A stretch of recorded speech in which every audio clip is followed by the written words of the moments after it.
एक सच्चा प्यार, एक गहरा धोखा और ऐसा प्लान जिसने सबको हिलाकर रख दिया।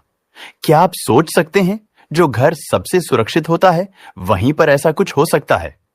भरतपुर की इस दिल दहला देने वाली कहानी को जानने के लिए वीडियो को अंत तक देखें। राजस्थान के भरतपुर जिले के नोह गांव में पवन शर्मा के नाम का एक व्यक्ति रहता था, जो स्वभाव से बेहद सरल और सीधे साधे थे। वह सभी के साथ मिलनसार और दोस्ताना व्यवहार रखते थे, जिससे लोग भी उसे पसंद करते थे। 3 जून 2015 को पवन की शादी रीमा शर्मा नाम की लड़की से होती है, जो कानपुर की रहने वाली थी। रीमा न सिर्फ बेहद खूबसूरत थी, बल्कि अच्छी तरह शिक्षित भी थी। पवन अपनी पत्नी रीमा से बहुत प्यार करता था। शादी के बाद पवन को दिल्ली में नौकरी मिल जाती है, जिससे उसे दिल्ली जाना पड़ता है। अब रीमा भरतपुर में अकेली रहती थी, जबकि पवन दिल्ली में नौकरी करने चला जाता है। 4 साल तक पवन दिल्ली में काम करता रहा, जबकि रीमा भरतपुर में ही रहती थी। लेकिन 2019 में पवन ने रीमा को भी अपने साथ दिल्ली ले जाने का फैसला किया। दिल्ली में पवन जिस जगह रहा करता था, उसी के पड़ोस में भागेंद्र उर्फ भोला रहा करता था। भोला लोन दिलाने का काम करता था और वह भी भरतपुर का ही रहने वाला था। शायद वह पवन के किसी रिश्ते में भी आता था। इसी कारण उसे पवन के घर आने जाने की पूरी आजादी थी। भोला जब चाहता, बिना किसी रोक टोक के पवन के घर पहुंच जाता था, चाहे भरतपुर में हो या दिल्ली में। भोला अक्सर पवन के कमरे पर आता जाता रहता था और इसी दौरान उसकी नजर पवन की पत्नी रीमा पर पड़ी। धीरे धीरे भोला को रीमा पसंद आने लगी। हालांकि रीमा भी पहले से ही भोला को चाहती थी, क्योंकि उसका पति पवन उससे 14 साल बड़ा था। पवन की उम्र 37 साल थी और रीमा की उम्र 23 साल थी। शादी के वक्त रीमा की उम्र 16 साल थी और पवन की उम्र 30 साल थी। रीमा पवन को पसंद नहीं करती थी, लेकिन पवन रीमा से बेहद प्यार करता था और उसकी खुशी के लिए हमेशा कुछ भी करने को तैयार रहता था। एक बार जब लॉकडाउन लगा था, तब रीमा कानपुर गई हुई थी। पवन ने उसे वापस लाने के लिए 350 किलोमीटर तक साइकिल चलाकर गया था। वहां एक दिन रुकने के बाद वह अपनी पत्नी और दोनों बच्चों को साइकिल पर बैठाकर वापस ले आया था। भरतपुर से कानपुर तक का सफर साइकिल से तय करने और फिर वापस आने में पवन को पूरे 7 दिन लग गए थे। इसके बावजूद रीमा उसे पसंद नहीं करती थी। अब उसकी दिलचस्पी उसके पड़ोसी भोला यानी भागेंद्र में बढ़ने लगी थी, जो दिल्ली में उनके घर के पास रहता था। धीरे धीरे रीमा और भोला के बीच नजदीकियां बढ़ने लगीं और दोनों एक दूसरे से प्यार करने लगे। रीमा और पवन के 2 बच्चे थे, लेकिन इसके बावजूद वह भोला के साथ जुड़ गई। उधर भोला भी शादीशुदा था और उसका एक बच्चा भी था, लेकिन फिर भी वह इस रिश्ते में शामिल हो गया। जब पवन काम पर होता तो रीमा भोला को घर बुला लेती और फिर वे दोनों बाहर घूमने जाया करते थे। भोला रीमा को अक्सर तोहफे दिया करता था और इस दौरान उनके बीच कई बार शारीरिक संबंध बने। यह सिलसिला काफी समय तक चलता रहा, लेकिन पवन को इस बात का जरा भी अंदाजा नहीं था। उसने कभी सोचा भी नहीं था कि उसकी पत्नी ऐसा धोखा कर सकती है। 2021 में पवन ने दिल्ली की नौकरी छोड़ दी और रीमा के साथ वापस भरतपुर लौट आया। अब रीमा भरतपुर में थी, जबकि भोला दिल्ली में रह गया, जिसके कारण दोनों की मुलाकातें बंद हो गईं। रीमा ने इस दूरी से परेशान होकर भोला से कहा कि वह भी दिल्ली छोड़कर भरतपुर आ जाए। रीमा की बात मानकर भोला तुरंत दिल्ली से भरतपुर आ गया, लेकिन घर में पवन और उसका पूरा परिवार था, जिससे रीमा और भोला का मिलना मुश्किल हो रहा था। इस समस्या को हल करने के लिए रीमा ने एक प्लान बनाई।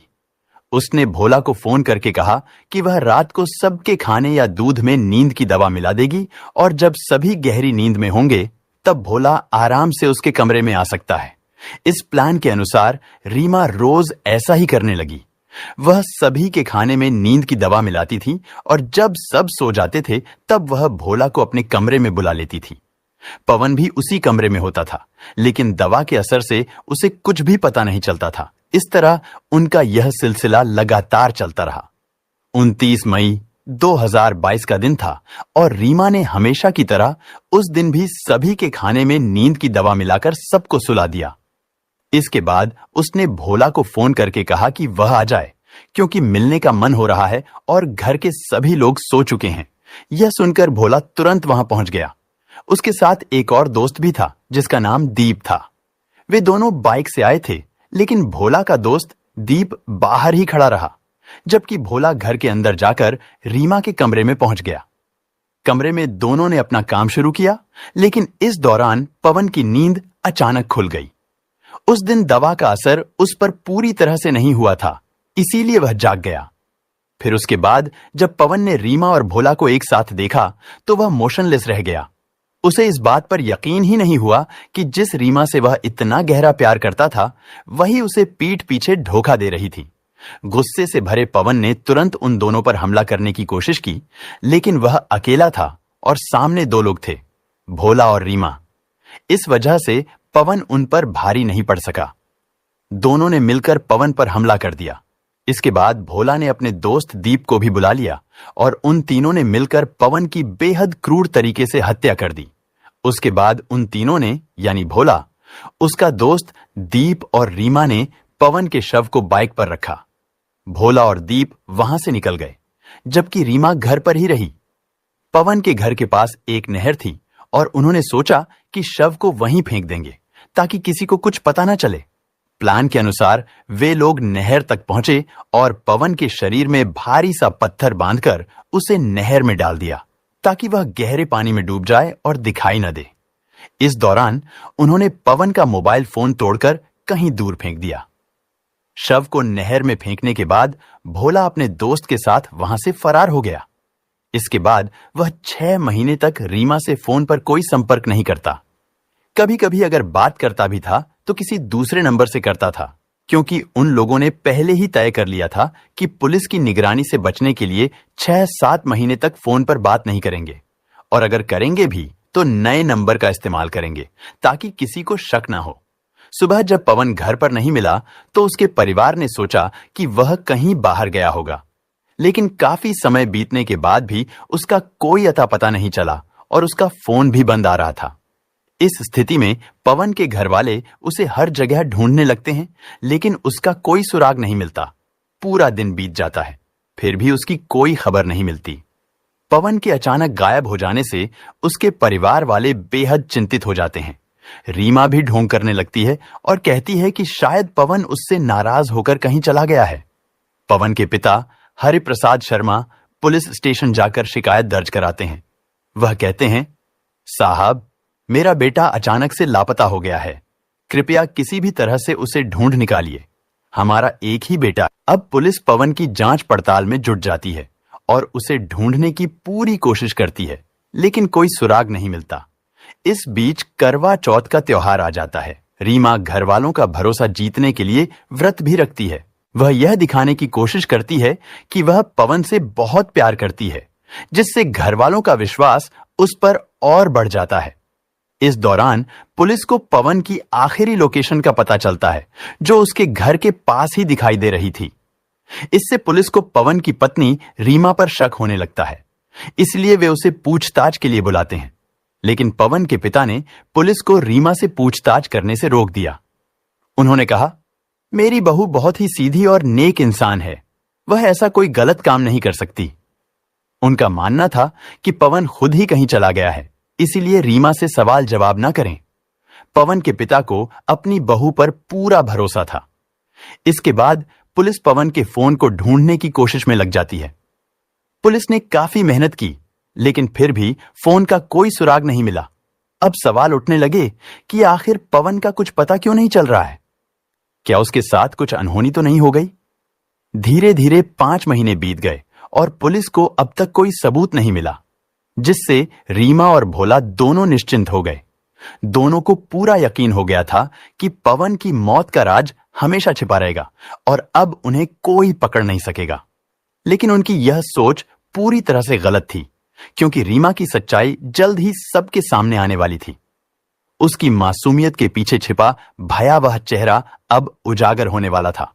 16 अक्टूबर की रात रीमा ने भोला को फोन कर अपने कमरे में बुलाया। भोला तुरंत उसके पास पहुंचा और सही मौका पाकर चुपचाप उसके कमरे में घुस गया। इस बीच पवन के पिता अपने बेटे की चिंता में परेशान होकर घर के बाहर टहल रहे थे। पवन के पिता को उस रात नींद नहीं आ रही थी। उन्होंने देखा कि रीमा के कमरे की लाइट अभी भी जल रही है और अंदर से कुछ आवाजें आ रही थीं। जब वह कमरे के पास पहुंचे तो जो दृश्य उन्होंने देखा वह उनके लिए किसी बुरे सपने से भी भयानक था।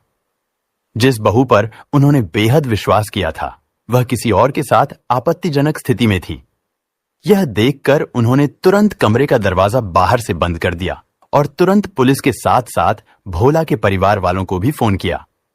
पुलिस के आने से पहले ही भोला के परिवार वाले वहां पहुंच गए और बहस के बाद भोला को छुड़ा कर ले गए। जाते जाते भोला ने पवन के पिता को धमकी दी, जैसे तेरे बेटे को मारा था वैसे ही तुझे भी मार दूंगा। यह सुनकर हरिप्रसाद का शक यकीन में बदल गया। वह गहरे दुख में डूब गए क्योंकि अब उन्हें समझ आ गया था कि उनका बेटा इस दुनिया में नहीं रहा। इसके बाद उन्होंने पुलिस को पूरी घटना बताई। पुलिस ने भोला के खिलाफ सबूत इकट्ठा करना शुरू कर दिया। इसी बीच भोला दिल्ली भाग गया और रीमा 28 अक्टूबर को कानपुर चली गई। 20 नवंबर को पुलिस के हाथ कुछ अहम सबूत लग गए, जिसके बाद उन्होंने रीमा को फोन करके थाने बुलाया। साथ ही पुलिस ने भोला को भी पूछताछ के लिए दिल्ली से बुला लिया। अब करीब 6 घंटे तक पुलिस दोनों से पूछताछ करती रही।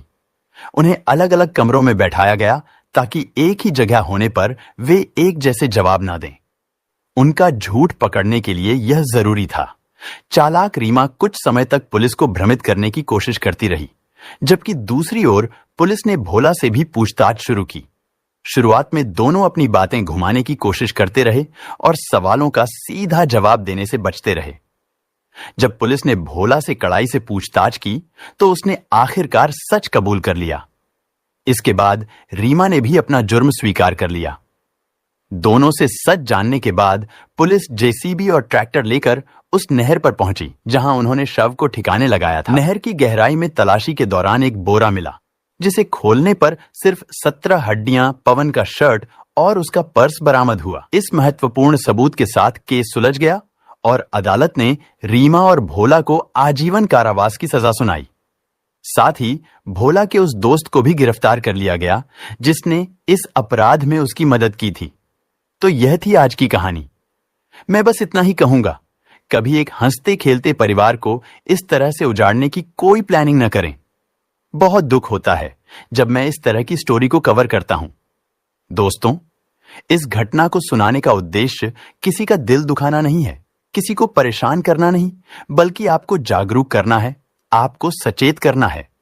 दोस्तों, इस पूरी घटना के बारे में आपकी क्या राय है, कमेंट बॉक्स में जरूर बताएं। और अगर हमारी मेहनत पसंद आई हो तो इस वीडियो को लाइक करते हुए शेयर भी करें। अगर आपने अब तक चैनल को सब्सक्राइब नहीं किया है तो हमारे खौफनाक क्राइम चैनल को सब्सक्राइब कर लीजिए।